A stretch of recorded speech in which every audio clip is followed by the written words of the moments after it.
ఏపీలో ఒకవైపు super six పథకాలు అమలు నిరాటంకంగా కొనసాగడంతో వైసీపీలో అసహనం పెరిగిపోతుందని టీడీపీ మాజీ మంత్రి దేవినేని ఉమ ఆరోపించారు. అమరావతిలో వరదల పేరుతో వైసీపీ అనుకూల మీడియా దుష్ప్రచారం చేస్తుందని ఆయన మండిపడ్డారు. జగన్ స్వాతంత్ర దినోత్సవం నిర్వహించకపోవడాన్ని ఆయన తప్పుపట్టారు. ఆయనలో ఓటమి భయం, మానసిక అసహనం ఈ స్థాయికి చేరిందన్నారు. రాజధాని అమరావతి మునిగిపోయిందంటూ వైసీపీ నాయకులు, వారి అనుకూల మీడియా చేస్తున్న తప్పుడు ప్రచారాన్ని మాజీ మంత్రి దేవినేని ఉమామహేశ్వరరావు తీవ్రంగా ఖండించారు. అమరావతిలో 52,000 కోట్లతో జరుగుతున్న నిర్మాణాలను చూసి ఓర్వలేక వైసీపీ నేతలు బ్లూ మీడియా సహకారంతో విషప్రచారం చేస్తున్నారు. ఎక్కడో వాగు పొంగి దృశ్యాలను తీసుకొచ్చి అమరావతి మునిగిపోయిందంటూ ఫేక్ న్యూస్ ప్రచారం చేస్తున్నారని మండిపడ్డారు. ప్రకాశం బ్యారేజ్ గేట్లు పనిచేయకపోవడం లేదని, కొండవీటి వాగు నీటితో పంటలు మునిగిపోయాయని వైసీపీ నేతలు తప్పుడు ప్రచారం చేసినప్పటికీ ఇరిగేషన్ శాఖ అధికారులు వాటిని ఖండిస్తూ ఫిర్యాదులు చేశానన్నారు.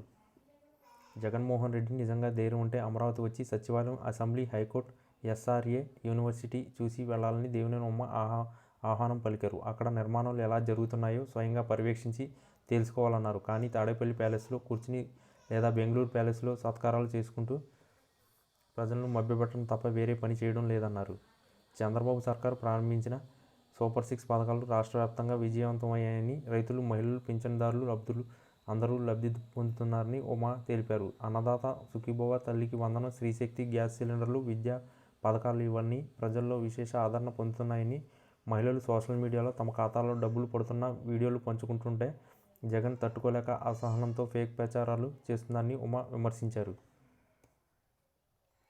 దేశమంతటా అమరవీరులను స్మరించుకుంటూ జాతీయ పథకాలు ఎగరవేస్తున్న వేళ జగన్ మాత్రం ప్రజల ముందుకు రాకుండా తాడేపల్లి ప్యాలెస్లో తలదాచుకున్నారని ఉమా విమర్శించారు. మరోవైపు అమరావతి మునిగిపోయిందంటూ తప్పుడు కథనాలు ప్రచారం చేస్తే బ్లూ మీడియా, సోషల్ మీడియా పేజీలపై ప్రభుత్వం ఇప్పటికే కేసులు నమోదు చేసిందని దేవినేని ఉమా గుర్తు చేశారు. ఇకపై కూడా ఎవరైతే ఇటువంటి ఫేక్ న్యూస్ పెడితే చేసే వారిపై కఠిన చర్యలు తప్పవన్నారు.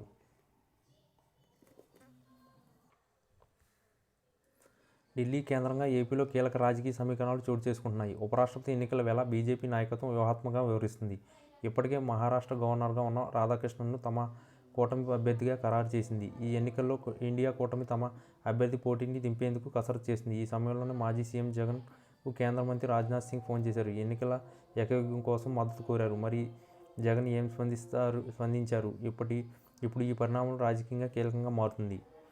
ఉపరాష్ట్రపతి ఎన్నికల వేళ బీజేపీ నాయకత్వం వ్యూహాత్మకంగా వ్యవహరిస్తుంది. ఏకగ్రీవం తాము ప్రతిపాదించిన రాధాకృష్ణన్ ఎన్నిక జరిగే విధంగా ప్రయత్నాలు చేస్తుంది.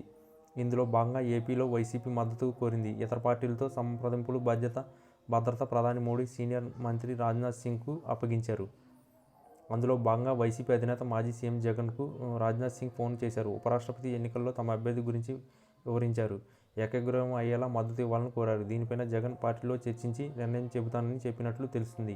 అటు ఇండియా కూటమి తమ అభ్యర్థిని బరిలోకి దించితే సెప్టెంబర్ 9 నాడు ఎన్నికల అనివార్యం కానుంది. 2024 ఎన్నికల వరకు కేంద్రంలో ఎన్డీఏకు జగన్ పలు సందర్భాల్లో మద్దతు నిలిచారు. 2024 ఎన్నికల్లో బీజేపీ ఏపీలో టీడీపీ, జనసేనతో జతకట్టింది. ఈ ఎన్నికల్లో జగన్ ఓడిపోయారు. ఇక ఉపరాష్ట్రపతి ఎన్నికల కోసం ఓటింగ్ చేసే ఎలక్టోరల్ కాలేజ్లో ఎన్డీఏకు పూర్తి మెజార్టీ ఉంది. అయినా ఏకగ్రీవం కోసం సంప్రదింపులు చేస్తున్నారు. పార్లమెంట్లో జగన్కు 4 లోక్సభలో 7 రాజ్యసభలో సభ్యులు మద్దతు ఉంది. ఇక కాంగ్రెస్ పైన తొలి నుంచి జగన్ వ్యతిరేకంగా ఉన్నారు.